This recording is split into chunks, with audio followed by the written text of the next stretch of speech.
if you're not going to go out and replace his bat, then you have to replace the pitching. It's paramount. You can't tell me that anyone would be lying to us if they were like, no, I'm good with Will Warren in the 5 spot over having Trevor Bauer. Just wanted to talk, that's all. Get busy living. Or get busy dying. Well, the last couple of days have been rough, but that's baseball, Susan. Ray Fonseca joining me here.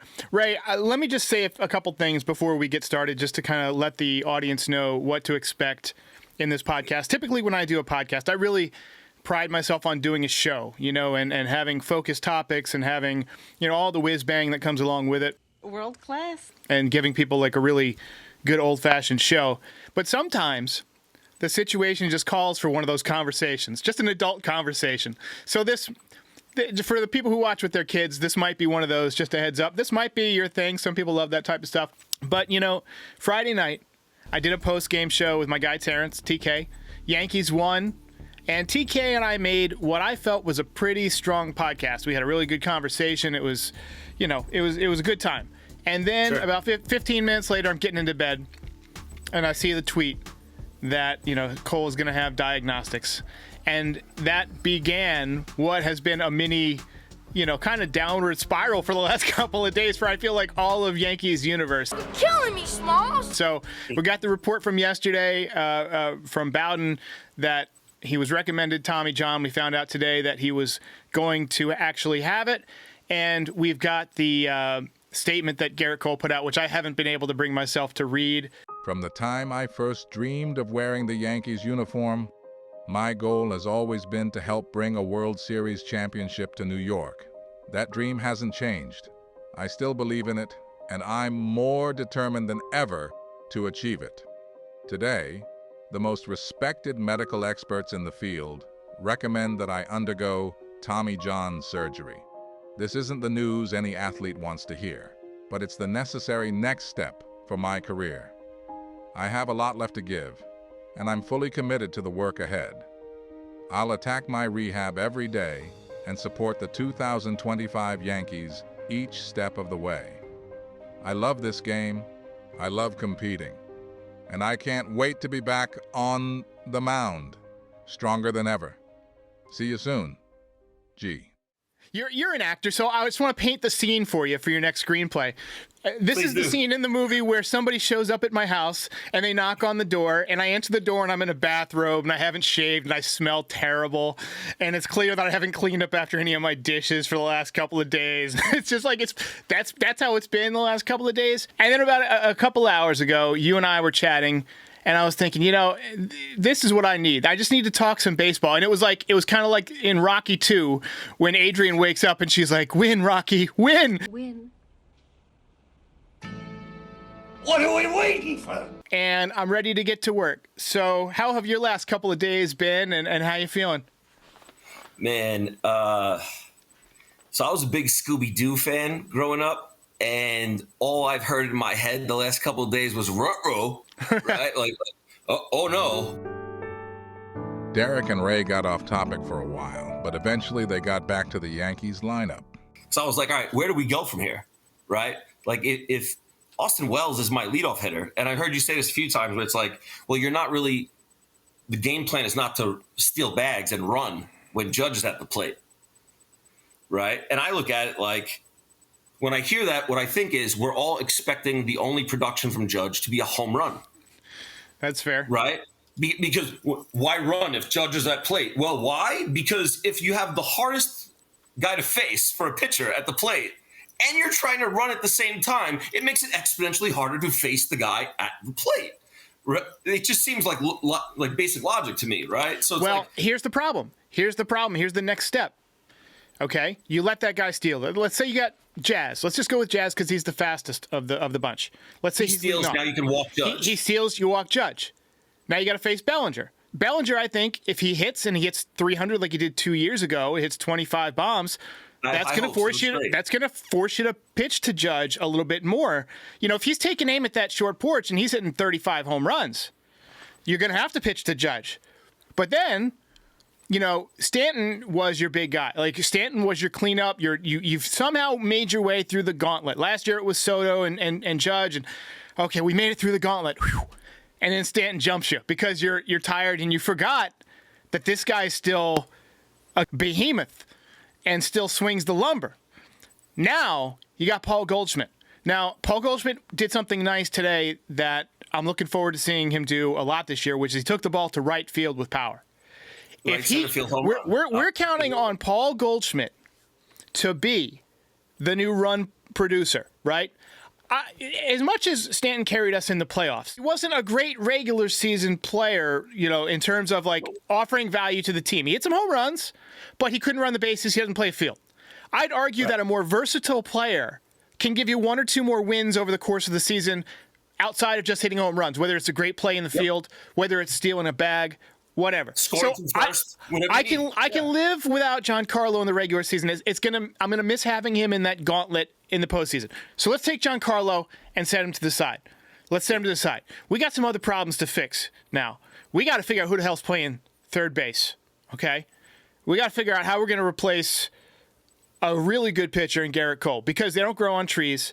Nobody's giving them away. What do you do? What's your next move? You're Brian Cashman. You're as bald as Brian Cashman is, and you probably got a beard like he has right now too, because he's doing that whole Rocky II before Adrian. Hold on. What are we waiting for? Let's do the Brian Cashman thing. So So not ideal. Not ideal, guys. What's your plan, guy?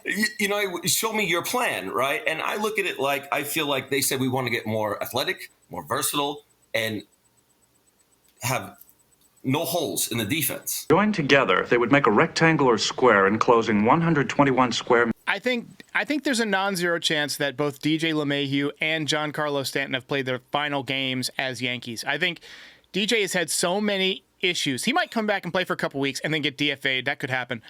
Giancarlo, if he has surgery on both arms, he might never recover from that. I mean, we've seen guys have this issue, like Strasburg had a big contract and basically went on permanent IL. Albert Bell, he had the degenerative hip issue, basically went on permanent IL when he was with the Orioles. Yeah. So Grady Sizemore. Yeah. Maybe one of the best players I ever saw. I was like, this is Mickey Mantle. This guy's amazing. And then one injury, another injury, and you never get back to that. Trent Grisham just became my starting center fielder because that's his natural position. He's a defense-first guy, and he's going to bat towards the end of my lineup. Bellinger just became my left fielder, and Jason Dominguez just became my switch-hitting DH for the time being. And the reason why is because if you're not going to go out there and go, hey, we'll cut a check, big Stein, win, just like that, and go do what is necessary, then my man, you can't start forcing things in. Like you can't put the square in the circle here right now. One guy's defense might be a little suspect. Well, okay, you've had him since he's 16. We'll have that conversation later. If he can't play defense, that's on you guys. Okay, let me pause it right here. Let's stay on this topic for a minute because I like this idea. So I pitched about a week ago. I said, well, maybe you put Dominguez at DH to fill the hole for a while. Let him work on it on the side. I did get some blowback. Fuck you, Santa. Some people are like, well, he's 22. You don't want to stunt his growth. I mean, no one says he's got to keep, stop working at the outfield. I mean, keep working. He's not going to turn into Miguel Cabrera after, 3 months at the DH spot, right? He's not going to, forget how to run and stuff. He's a kid. So keep working on the side. I actually kind of like this idea. It does tighten our defense a little bit better. It also gives you the opportunity, if you're not feeling, Grisham against a lefty, well, that's easy. You put Bellinger in center field, you put Judge in right field, put Dominguez in left, and you pick up a righty you put in a righty that day who would take that spot. Right now it's an open spot. What if they went out and got a Rise? I mean, just to play devil's advocate, he doesn't go with that thing of helping the team in a bunch of different ways because he's not fast and he's not a defensive whiz. He's a leadoff hitter in front of Aaron Judge, who's going to get on base 35% of the time, which is a higher clip than Austin Wells got on last year by about 30%. Sure. And it gives you a DH, and a guy who's going to hit for contact, right? Makes the team a little bit less homer dependent. What are your thoughts on that? And I don't think he would actually cost that much. He might cost a little bit more now, knowing that the Yankees are a buyer, right? They're we got our balls in a vice there. Charlie M, you maybe put your head in a vice for Charlie fucking M. That's where we're at right now. We got to give up the names. So, what are your thoughts on that move? Okay. I'll refrain because my first inclination was to finish the line that you threw out there from the casino. I look at it like this. I'm not willing to pay a premium for Arias unless you're giving me Michael King back. I'll overpay to get Michael King back with Arias. We need to either take serious action here, right? If Spencer Jones isn't ready, okay, when's the guy going to be ready? You know what? I don't care anymore when he's going to be ready. If he's good enough to be traded, let's make the move because we're supposed to win now. Right.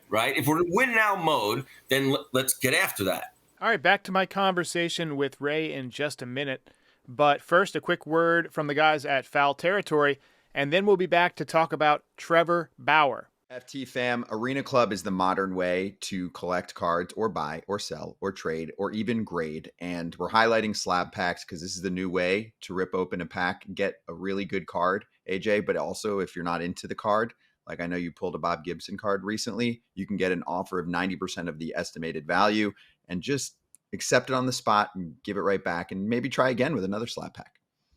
I ain't getting rid of my Bob Gibson autograph card. Bob Gibson ain't signing cards anytime soon, so I'm keeping this one. It gets graded for you. There's no mess. The only thing I wish they had bubble gum. Can they virtually send me some bubble gum, Scott? Other than that, it's awesome. You can buy, sell cards. They grade them instantly for you. And physically, you can also get the cards if you want them. So I'm all for this. This is one of the coolest things I've ever seen. Yeah, those cards are in your showroom in the app. And then, of course, you can get the card physically sent to you. So right now, you can get 20% off your first slab pack or card purchase by going to arenaclub.com/FOUL. That's arenaclub.com/foul. Code FOUL for 20% off your first purchase. DJ LeMahieu is almost our age at this point. It's like it's over, man. It's just let it go. And it's like the third spring training in a row where his first baseball activity. I'm hurt. Man, come on, guys. Like, for real. Come on, man. That's Oscar worthy asking. I'm hurt, my hamstring. Yeah. All right, let me throw. And now it's a calf injury. It's not a toe.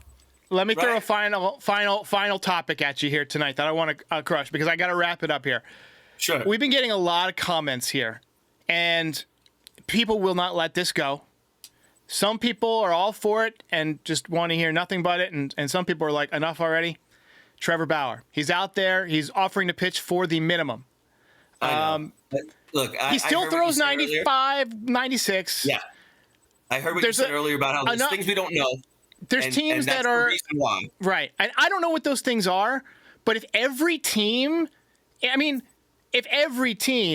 is staying away from him. I look at it like, you had said earlier, you were like, listen, there's things we don't know, and clearly baseball knows, and there's a reason why, some things aren't allowed to be said in court. Some things aren't allowed, NDAs or not admissible, whatever it is. But for me personally, we've had Doc Gooden on the team, right? Doc Gooden had his share of fun, right? Now, George saw talent. I'm willing to overlook it. If you're a changed man, hey, people kick me out of baseball too, and I'm back. Yeah. Show me what you. And they ended up being pivotal pieces of World Series winning teams for us. I look at Trevor Bauer and I'm like,